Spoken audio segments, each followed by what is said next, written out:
Hello, my name is Elaine Chat.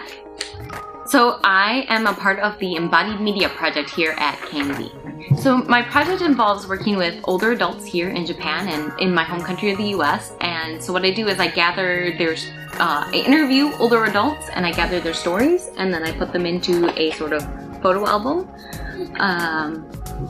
But what I gained from my project is more so than just being able to work with older adults and underrepresented populations. I've really learned a lot about myself as a designer and what I want to achieve in life.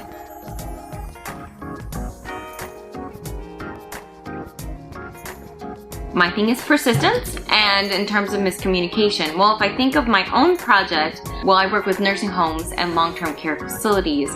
So one thing that happens in terms of miscommunication in long-term care facilities is that people of varying capabilities are brought together and they're supposed to make friends and get along.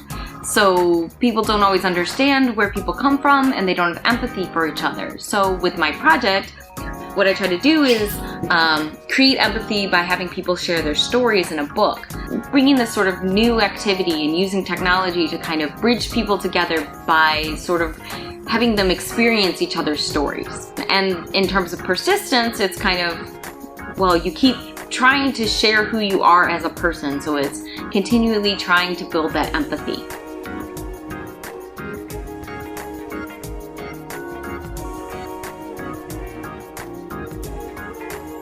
So talking about persistence in my project, it's been quite a journey. So I kind of started in a weird way. In being in embodied media, we're all about prototyping and creating.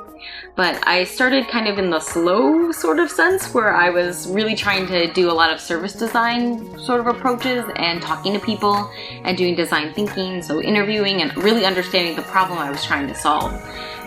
But then when it came to prototyping, I had my first sort of, they call it the dirty prototype, debuted last form actually, was my dirty prototype.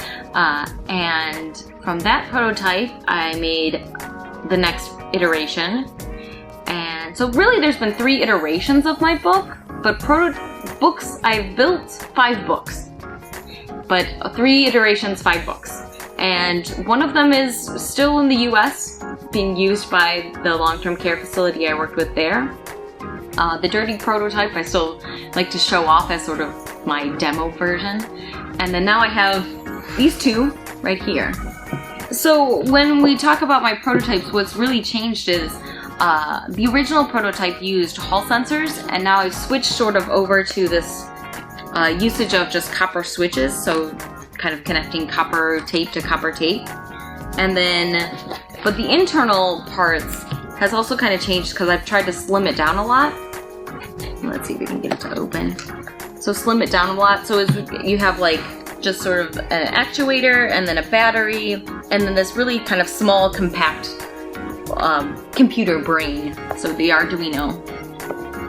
And then also trying to make it more friendly to users by having this sort of, there's buttons to turn it on now, and then you can charge it really easily. And before it was like you have to open it and you'd have to like turn on the battery and connect things. And so now it's becoming more and more user friendly.